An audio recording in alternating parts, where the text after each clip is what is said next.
Olá, bem-vindo ao Viver Sustentável. Os temas do programa de hoje são gestão correta de resíduos e construções verdes. O Brasil produz por dia, em média, mais de 200 mil toneladas de lixo. No entanto, menos de 3% desse lixo vai para a reciclagem. Além disso, existe o sério problema do descarte incorreto de certos resíduos que podem contaminar o solo e os lençóis freáticos, além de constituírem um grave risco para a saúde pública. No programa de hoje, vamos descobrir como funciona a reciclagem do vidro. Vamos ver como é feito o descarte de resíduos hospitalares. Vamos conhecer algumas experiências de construções sustentáveis.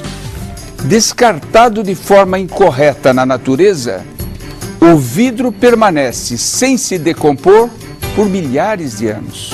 No entanto, este material nobre pode e deve ser reciclado.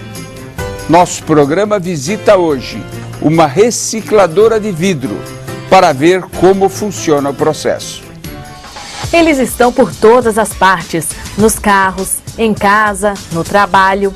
O vidro é um material composto por sílica, encontrado no leito de rios e pedreiras. É um desperdício pensar que milhões de toneladas de vidro vão parar em aterros e lixões, sabendo que esse material pode ser reciclado infinitamente. O vidro é um material que pode ser reciclado N vezes, infinitas vezes, porque ele não perde propriedades. Então, a gente pode reaproveitar o vidro quantas vezes quiser e, além disso, 1 quilo de vidro se fabrica outro quilo de vidro. Então, não se perde nada na reciclagem do vidro. Então, vamos ver como funciona a reciclagem de vidros. Primeiro, o material previamente separado na coleta seletiva municipal ou de particulares chega em caminhões da própria empresa e é descarregado. Depois, ele passa pela esteira de classificação e separação. Esta fase é bastante importante, porque muitas vezes o vidro chega misturado com outros tipos de resíduos. Se o material estiver úmido, ele passa por um forno secador. Em seguida, o vidro vai para a moagem e é descontaminado. O peneiramento, que sucede esta fase, serve para separar o vidro pelo tamanho do grânulo, pois a granulometria é diferente para cada tipo de utilização do vidro reciclado. O vidro reciclado hoje é utilizado para diversos produtos. Ele pode ser utilizado para a fabricação de um novo vidro, ele pode ser utilizado na indústria de jateamento, limpezas de peças metálicas, na indústria de tintas, para tintas de reflexão e também muito utilizado na indústria cerâmica. Mas Juliana ressalta que ainda faltam incentivos para a reciclagem de vidro. Faltam incentivos legais, a gente não tem regulamentação no Brasil, então não existe uma fiscalização, ainda muitos estados se pode jogar vidros em aterros sanitários, então por isso a gente deixa de receber uma grande quantidade de vidro. E a população também pode ajudar. O cidadão que pode separar seu vidro dentro de casa, pode procurar uma cooperativa próxima do seu bairro para destinar esse vidro, pode buscar informação na troca de um vidro de automotivo, de um vidro de carro quando for trocar, para onde está indo esse vidro e buscar uma empresa que se preocupe com a destinação ecologicamente correta dos materiais. Desta forma, estaremos contribuindo com a preservação dos recursos naturais, com o prolongamento da vida útil de aterros sanitários, enfim, com a natureza e a sociedade.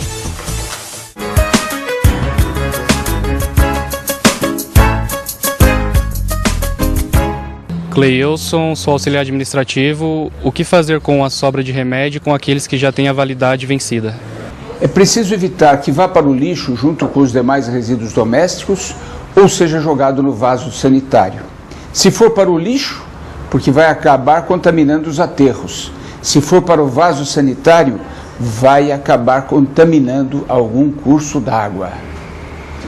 O que se deve fazer é colocar no recipiente e entregar a um destes locais onde, por lei, é obrigatória a coleta de lixo hospitalar. Por exemplo, uma clínica médica, clínica dentária, clínica veterinária, um pronto-socorro, um hospital ou qualquer local que receba estes remédios vencidos ou que já não vão mais ser usados, eles deem um destino adequado. Oi, meu nome é Daiane, sou modelo. Gostaria de saber quem é o responsável pela coleta e destinação do final do lixo hospitalar.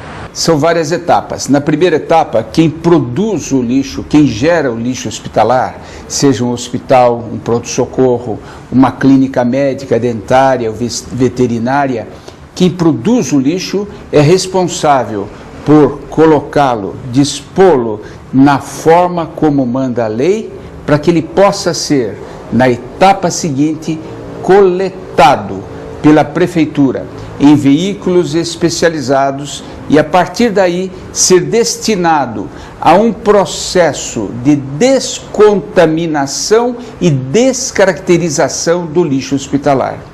A partir de então, esse lixo será destinado ou à incineração para ser completamente queimado ou será disposto já como um lixo comum num aterro sanitário. No próximo bloco, vamos conferir como se dá o descarte de resíduos hospitalares. Vamos até Campinas, no interior de São Paulo, para ver como se faz a gestão correta do lixo hospitalar. O Viver Sustentável pergunta: qual é o material mais reciclado no Brasil? Letra A, alumínio. B, papel. C, plástico. Ou letra D, vidro? A resposta correta você confere no próximo bloco.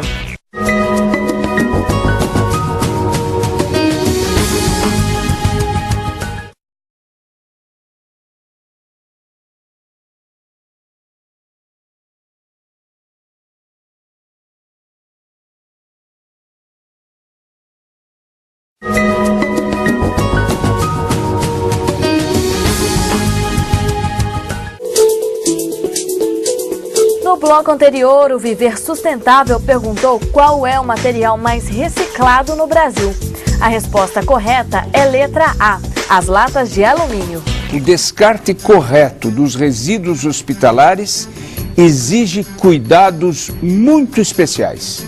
O programa Viver Sustentável foi até Campinas, no interior de São Paulo, para observar esses detalhes do processo de gestão do lixo hospitalar. Os resíduos sólidos são classificados em 5 grupos. O tipo A é de risco biológico, ou seja, sangue e hemoderivados. O tipo B é de risco químico, como drogas e resíduos farmacêuticos.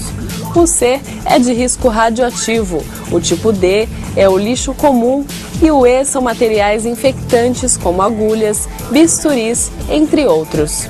O CONAMA, Conselho Nacional do Meio Ambiente, obriga a destruição dos materiais enquadrados nos grupos A e B através de incineração ou esterilização, de forma a anular suas características físicas, químicas e biológicas. Resíduo de saúde é todo resíduo decorrente do serviço prestado às pessoas e animais, né? Ou seja, eles são gerados em hospitais, em ambulatórios, farmácias. E o nosso trabalho aqui da usina é fazer a desinfecção dos resíduos do grupo A e E. Esse tipo de lixo requer um gerenciamento desde o sistema de coleta, o tratamento e a destinação. Os resíduos chegam na usina e são processados em até 24 horas. O tratamento do resíduo de saúde é importante porque é um resíduo perigoso que, se disposto diretamente no solo, pode vir a contaminar rios e até mesmo provocar proliferação de doenças nas pessoas. Então vamos ver como funciona a destinação correta do lixo hospitalar.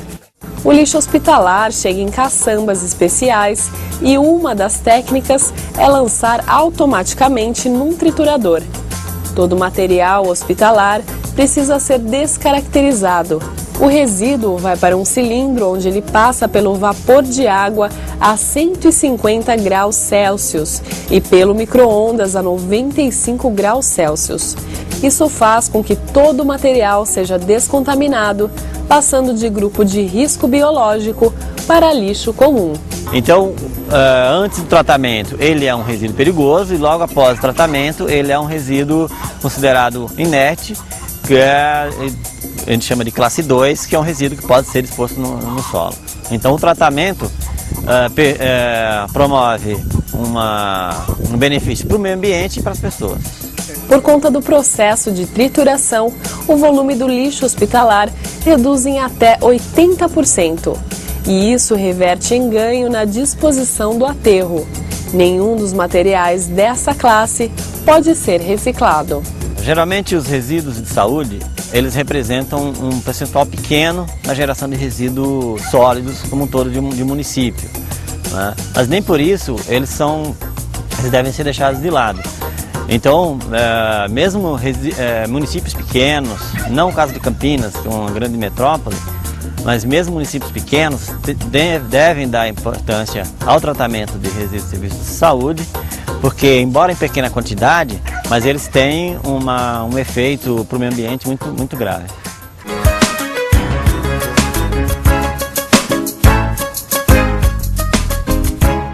Eu me chamo Aline, sou estudante de TI.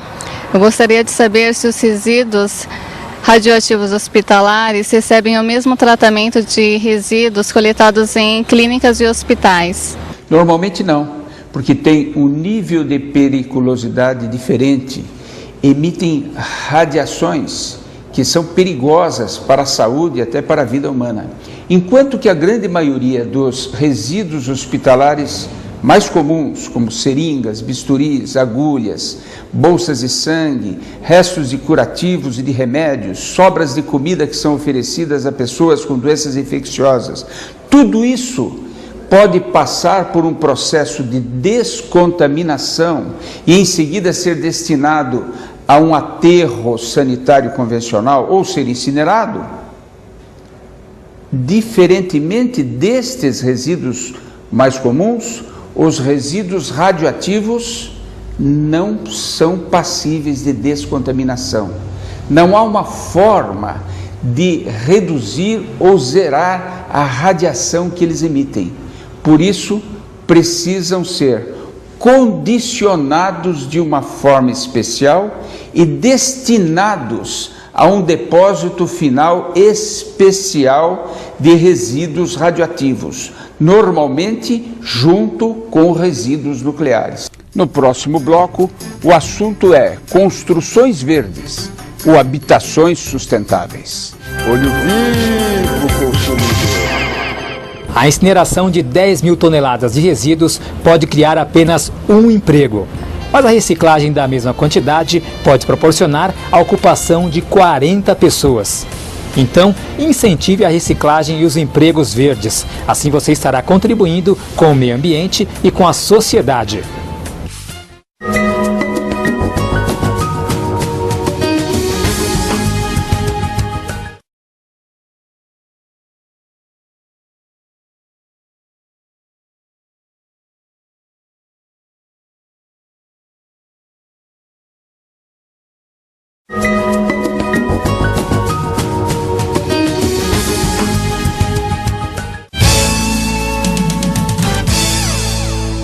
Você sabia que no Brasil a cada ano são desperdiçados mais de 4 bilhões e meio de reais porque nós não reciclamos tudo o que poderíamos?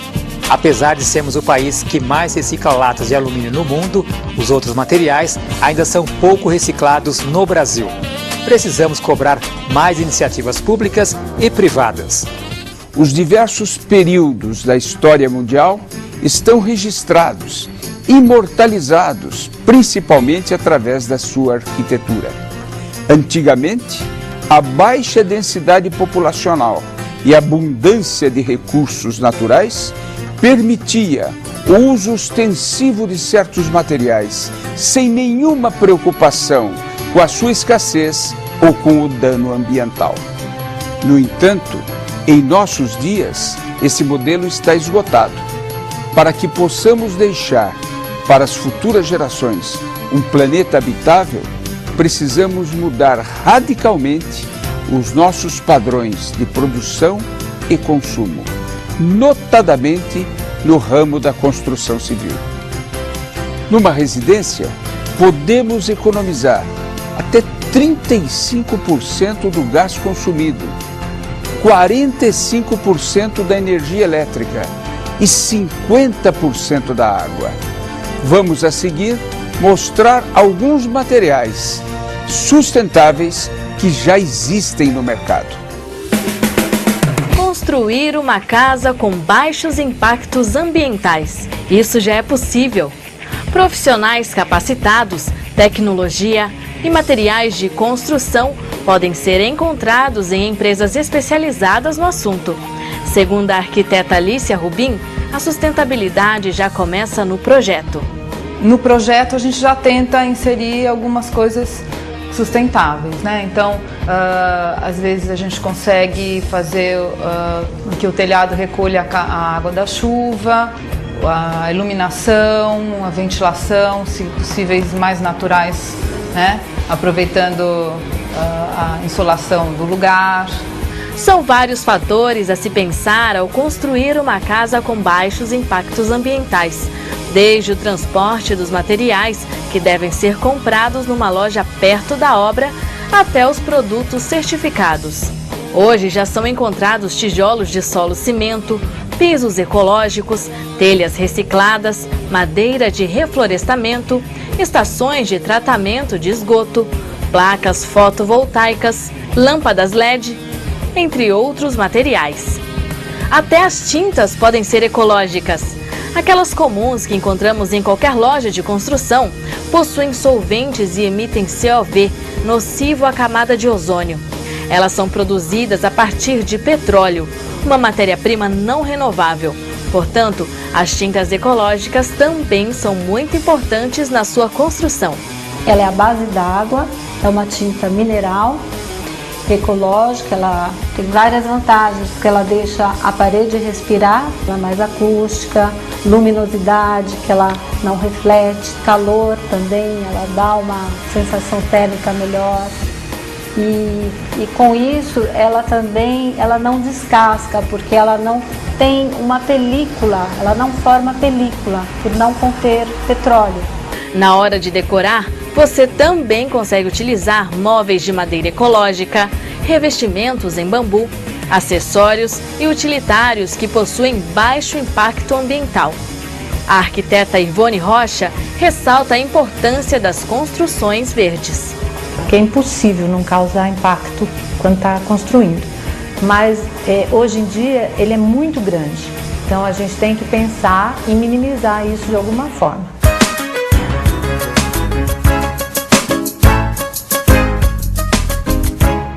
Meu nome é Gessel, sou auxiliar de escritório e gostaria de saber se o estímulo à valorização da sustentabilidade na construção civil iria criar novos empregos. Irá não, já está criando, e empregos verdes. E em alguns setores, até faltando mão de obra especializada, como é o caso de técnicos, encanadores, especialistas em instalação de painéis de aquecimento solar. Muitos outros empregos verdes relacionados a construções sustentáveis podem surgir desde que haja um estímulo do governo sinalizando com clareza de que vai apoiar mesmo, de fato, estas inovações. Essas inovações que exigem um treinamento, uma relocação de mão de obra, um retreinamento, e as pessoas só vão se dispor a treinar para fazer algo novo se tiverem certeza de que este mercado de trabalho novo não é um modismo, é algo que veio para ficar. Todos nós sabemos que uma das melhores formas de contribuir para enfrentar o efeito estufa, para enfrentar o aquecimento global, é economizando energia. Uma das alternativas é a substituição de lâmpadas incandescentes e até as fluorescentes por lâmpadas de LED. Que é LED?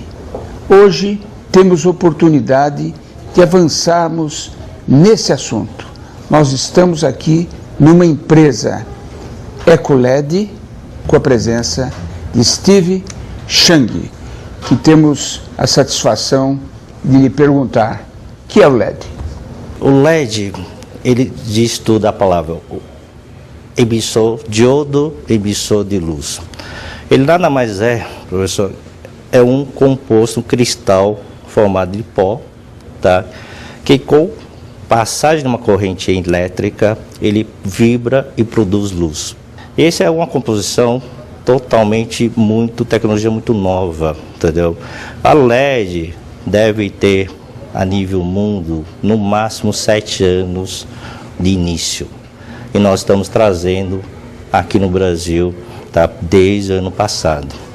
Quais as vantagens do LED em relação a uma lâmpada convencional? A primeira vantagem é a economia. Tá? Uma lâmpada incandescente de 100 watts, você pode substituir ele por uma lâmpada de LED de 5 watts a 7 watts. Então você já vai economizar de 100 um consumo de 7 watts, primeiro. Segundo, a durabilidade de uma lâmpada. Uma lâmpada comum, convencional, ele tem uma vida útil de 1 ano, 1 ano e meio. Então ele vai durar quase 20 anos ou mais, uma lâmpada de LED em relação a uma lâmpada convencional. O terceiro aspecto principal também é a parte ecologia e ambiental. Uma lâmpada incandescente, ele emite raios ultravioletas, que, em uma grande quantidade, ele é danoso ao nosso a vida e ao nosso corpo. E ao mesmo tempo, tá, o descarte, ele usa um pouco de mercúrio, que é muito agressivo para o meio ambiente. As fluorescentes, tá, ele é uma outra tecnologia, okay? Ele é uso de gás. Tá? Eu acho que todo mundo já ouviu falar que as lâmpadas fluorescentes, quando queima, não pode jogar em qualquer lugar. Tem que levar para algum local específico e fazer a destruição. Porque esse pó dentro do fluorescente, ele é super danoso, contagioso, ok? E é doroso para o corpo humano. Chang, sim, acaba de dar uma terceira vantagem. Primeira, menor consumo de energia. Segundo, maior durabilidade. Terceira vantagem, não tem que ter um descarte diferenciado porque não produz substâncias tóxicas. Perfeito. Tem que ter alguma desvantagem. Qual é o preço? Isso é verdade, é o preço. Por quê, professor? Ele é uma tecnologia muito nova, então ainda não existe muita procura, ok? Então, com o tempo, tá aumentando a produção a nível nacional e internacional, os preços começam a cair. O que vai acontecer com o LED no futuro? Você pode imaginar que o LED, ele vai fazer parte da nossa vida, entendeu? No nosso cotidiano, muito mais do que você imagina, professor. Por exemplo, relógios eletrônicos. Aquele display vai ser de LED. As TVs vão ser de LED. O seu computador, laptop, os monitores vão ser de LED. O fogão, a sua geladeira, aquele display, painel, todos eles vão ser de LED. Além de lâmpadas. Então, com essa procura e aumento de produção, a tendência é o componente LED ficar muito mais barato do que qualquer outro componente. Se vai produzir aqui no Brasil para substituir uma importação, é preciso que o produto aqui feito fique mais barato do que o importado, evidentemente. Então, para que isso ocorra, há algum incentivo fiscal? Há alguma diferenciação na tributação, como ocorre em diversos países, onde uma lâmpada incandescente paga muito mais impostos do que uma lâmpada econômica? Essa é a primeira pergunta. Segundo, quando importa, vocês pagam tributos? Logicamente, se tiver um incentivo tributário, ajudará muito, tá, o desenvolvimento e a propagação do uso do LED. Se tiver, significa que não temos. Que não temos. Hoje não existe uma política do governo voltada ao LED. Por quê? É o que eu falei para o senhor. O LED é uma tecnologia muito nova. Só para você ter ideia, não existe nem norma, regulamentação para uma lâmpada de LED hoje no Brasil. Tá? Existe consulta da nossa parte, a ANEEL, solicitando uma regulamentação o mais rápido possível das lâmpadas. Por quê? A tendência é a tecnologia de lâmpada de LED começar a se propagar, difundir, ganhar corpo, tanto aqui no Brasil como lá fora, ok? Esse é o primeiro passo. Segundo passo, se não tiver uma regulamentação, o que vai ter de produtos, tá, fora das normas ou danosos, tá? Então, o nosso entendimento é que precisamos urgentemente de uma regulamentação o mais rápido possível. No início, nós precisaremos que o governo dê incentivos fiscais, utilize o caráter extrafiscal da tributação para incentivar o uso do LED. Mas futuramente, eu acho que não vai precisar. E nós, com isso, estaremos mais distantes do risco de um novo apagão. Queria agradecer a sua presença, dizer que nós estamos hoje aqui no horizonte do conhecimento humano em tecnologia. Precisa de um apoio do governo? Precisa. Mas certamente no futuro, possivelmente ou certamente, grande parte das vias públicas, dos próprios públicos e até das residências serão iluminadas com LED. Muito obrigado. Obrigado. Participe do nosso programa. Envie-nos sugestões de temas e perguntas para contato@viversustentável.net ou assista aos programas no site viversustentável.net. Ficamos por aqui.